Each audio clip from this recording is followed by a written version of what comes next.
জামায়াত ইসলামী কেন্দ্র ঘোষিত আজকের এই কর্মসূচির সম্মানিত সভাপতি গাজীপুর মহানগরীর সংগ্রামী আমির অধ্যাপক জামাল উদ্দিন, মহানগর নেতৃবৃন্দ, থানা নেতৃবৃন্দ, একান্ত প্রিয় গাজীপুরবাসী, আসসালামু আলাইকুম রহমতুল্লাহি ওয়া বারাকাতুহু। সম্মানিত গাজীপুরবাসী, আমরা গাজীপুরের পক্ষ থেকে আমরা জানিয়ে দিতে চাই, বর্তমান সরকারকে পিআর পদ্ধতি ছাড়া কোন তালবাহানার নির্বাচন বাংলাদেশের মানুষ মেনে নেবে না। সম্মানিত ভাইরা, জুলাই সনদ পরবর্তী সরকার যে বাস্তবায়ন করব, আপনারা কিসের জন্য বসেছেন? জুলাই রক্তের উপরে গাদ্দারি করবেন না।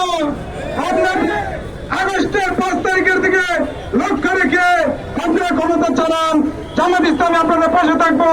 সবাইকে ধন্যবাদ। আসসালামু আলাইকুম রহমতুল্লাহি ওয়া বারাকাতুহু।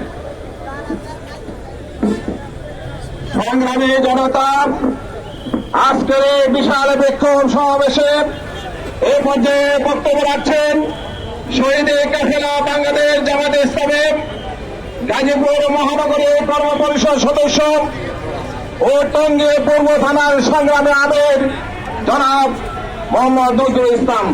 বক্তব্য রাখছেন জননেতা নজরুল ইসলাম।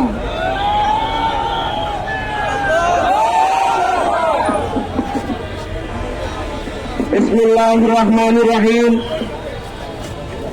শহীদি কাফেলা বাংলাদেশ জামায়াত ইসলামী গাজীপুর মহানগরীর উদ্যোগে কেন্দ্র ঘোষিত 5 দফা কর্মসূচি বাস্তবায়নের দাবিতে আজকের এই বিশাল বিক্ষোভ সমাবেশে সংগ্রামী সভাপতি বাংলাদেশ জামায়াত ইসলামী কেন্দ্রীয় মজলিসে শুরার সম্মানিত সদস্য গাজীপুর মহানগরীর সংগ্রামী আমির সংগ্রামী জননেতা অধ্যাপক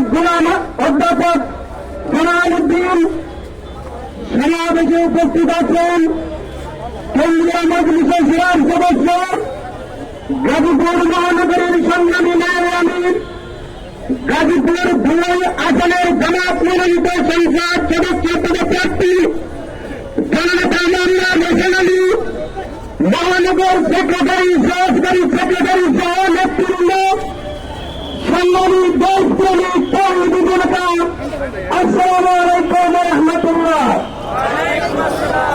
জামায়াত ইসলামী 5 দফা দাবির ভিত্তিতে আজকের এই কর্মসূচি ঘোষণা করেছে। এটা অত্যন্ত দুঃখজনক। যিনি এই বিপ্লবের পরে এই 5 দফা কর্মসূচি বাস্তবায়নের জন্য আমাদেরকে রাজপথে নামতে হবে, এটা আমাদের কোনো ধারণা ছিল না। কিন্তু বর্তমানে অন্তর্বর্তীকালীন সরকার আমাদেরকে রাজপথে নামতে বাধ্য করেছে।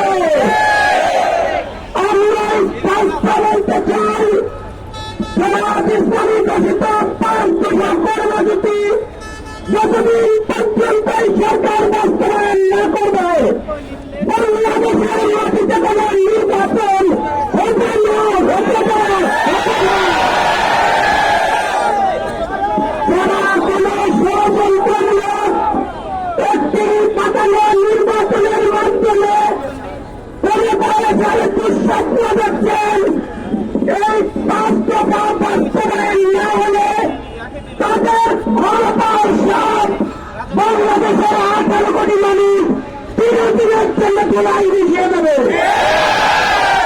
আমরা সরকারকে স্পষ্ট বলতে চাই, আমাদের চূড়ান্ত কর্মসূচি দেওয়ার আগে অবিলম্বে 5 দফা কর্মসূচি মেনে নিয়ে ফেব্রুয়ারিতে জাতীয় নির্বাচন দিতে হবে। না হলে যদি এর কোন পরিণতি হয়, তার জন্য সরকারকে সকল দায়িত্ব বহন করতে হবে। আরেকটি কথা আমরা শেষ করতে চাই, যারা বলেন আপনারা পিআর পদ্ধতি বিধির বোঝেন না, পিআর পদ্ধতি বাংলাদেশের 80% মানুষ বোঝে।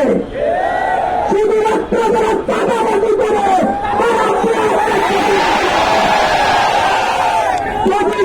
যদি আপনারা পিআর পদ্ধতি না বোঝেন, পিআর পদ্ধতি কিভাবে বুঝাতে হয় সেটা আপনাদেরকে বাংলাদেশের মানুষ বুঝাতে বাধ্য করবেন ইনশাআল্লাহ। সবাইকে ধন্যবাদ জানিয়ে আগামী দিনের সকল কর্মসূচি বাস্তবায়নের প্রভাব আহ্বান করে মাধ্যমে শেষ করছি। আল্লাহ হাফেজ। বাংলাদেশ জিন্দাবাদ।